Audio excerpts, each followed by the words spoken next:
Okay, hello. So my name is Joey. My partner Devi and I worked on a project we call Faster Nerfs for CS 19426, and I'm going to present some of our methods and some of our results today. So to give a bit of background, since you may not have background on what a NERF is, a NERF stands for a neural radiance field, and it comes from a model that was introduced recently for novel view synthesis, the problem of trying to get different views of a scene given some constrained set of views that we already have.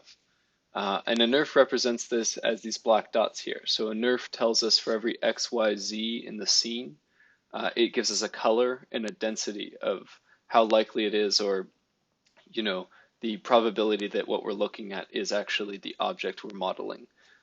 So for example, this black dot may yield an RGB value that gives yellow and a high density because we're looking at the object. But over here, the neural radiance field would tell us we're probably not looking at an object. So the fourth output of the neural radiance field would be near zero. And so NERFs are great. They allow us to synthesize new views of scenes, but one problem that they have is that they can be a little bit slow on forward pass. They sit in the middle of the rendering pipeline, and you essentially cast rays and sample from them as if you were ray tracing a classically modeled scene. So our whole project is about how do we speed up NERF inference time so that rendering in time-sensitive situations is a realistic solution. So I'll just walk through our approaches and some of the results. The first approach we took as kind of like a baseline was just direct network distillation. So if you're unfamiliar, network distillation takes a strong learner teacher model and tries to distill the knowledge into a weak learning student model. We did this by taking a pre-trained NERF on a couple scenes and trying to get our model to match its predictions for every new view that it synthesizes. It turns out this model did okay. In particular, on forward-facing scenes, you can see on the left what our NERF predicted, and on the right, the actual ground truth. So on forward-facing scenes, it does okay. This scene is heavily downsampled, that's why it looks a little bit blurry, because we were having GPU out-of-memory issues with larger images. But when you start to actually, get a 3D object and be able to generate views of the scene from any angle in a hemisphere around the scene, this model really starts to break down because there's no 3D information like the NERF has. So our next approach was to kind of take a hybrid approach. The slow part of the NERF is that it must be ray traced, and we adapted this approach from Niemeyer and Geiger, who essentially trained a much smaller NERF and then trained a model to upsample it. So the NERF we used in practice was 16 by 16 by 128. So it's no longer just outputting RGB and density. It's now actually outputting a much richer feature vector that we can use for upsampling. So we have this very small NERF that outputs 16 by 16 by 128, and we use fewer samples per ray. So we're able to ray trace much more efficiently, and we train a UNet decoder to upsample this into our predictions.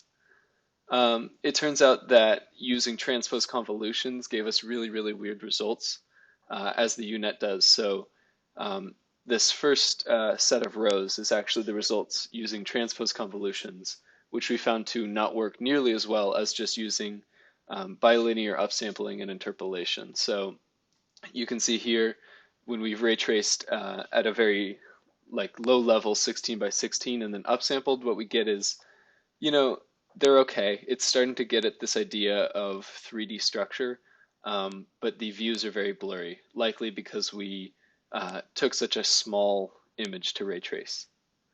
So this model worked a bit better. There are no results for the Lego for the first result, or for the first approach, because it worked so poorly that we didn't bother even adding it. So the final approach we tried was to have a shared backbone model.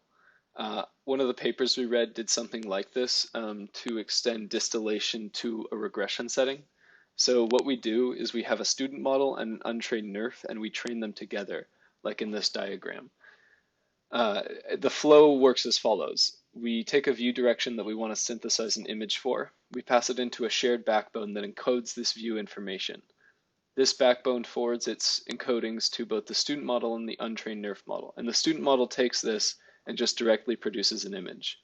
The untrained NERF model, as I mentioned earlier, needs to be ray traced. So it takes this encoded value, concatenates the set of rays that it will use to ray trace, and then is ray traced over and over to create an image that we match. We tried in our experiments to both distill directly, as in we try to make the student model match the untrained NERF model, but we found it worked better if they both just tried to match the label. And the motivation behind this kind of comes from the data processing inequality. In specific, there's an interpretation of neural radiance fields as encoding 3D information that other novel view synthesis models don't. And the data processing inequality tells us that we cannot create information by processing data.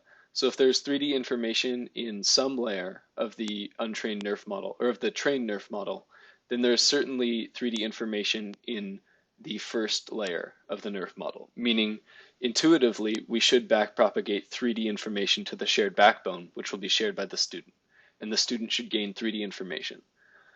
In this way, the NERF model acts as more of a supervisory signal back to the student model to give it some idea of 3D structure of the scene.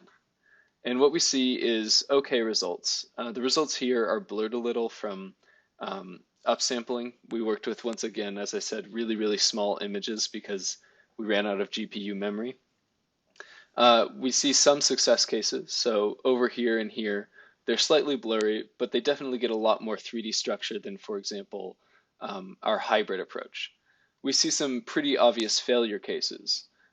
So these are all 4 from the validation set, but these 2 in specific seem to be, it's far less clear where the structure is, and it seems to be morphing between views as if it's unsure how to generate for this view in specific. But what we did notice is with all 3 of these approaches, we kind of are walking this trade-off. So while we don't match the results of NERF, we do get a serious speed up. In our experiments, it took about 9 seconds for a forward pass on NERF. Our model, specifically this model that I'm looking at right now, took 0.003 seconds for a 3,000 times speed up. So that's a much faster scene representation than NERF gives us. And of course, this comes with its limitations and future work, and these 2 are very closely tied together.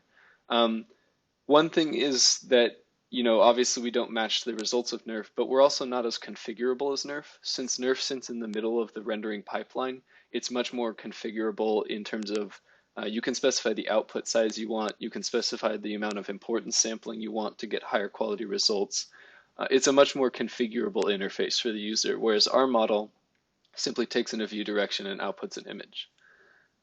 We also think that, as for future work, this model could be really improved by training bigger models. We saw that our model was really underfitting, but we actually couldn't fit a bigger model on our GPU and still have room for the data. So we think that training bigger models may actually lead to improved results. As we see here, they're much better than the other approaches we tried. We'd also like for future work to try something like one of the papers we read by training this in an adversarial setting where you have a learned loss function giving you supervisory signal to maybe make these images more realistic. So those are our results. This is our project. We had a lot of fun doing it, and we hope you enjoy reading about it a little. Thank you.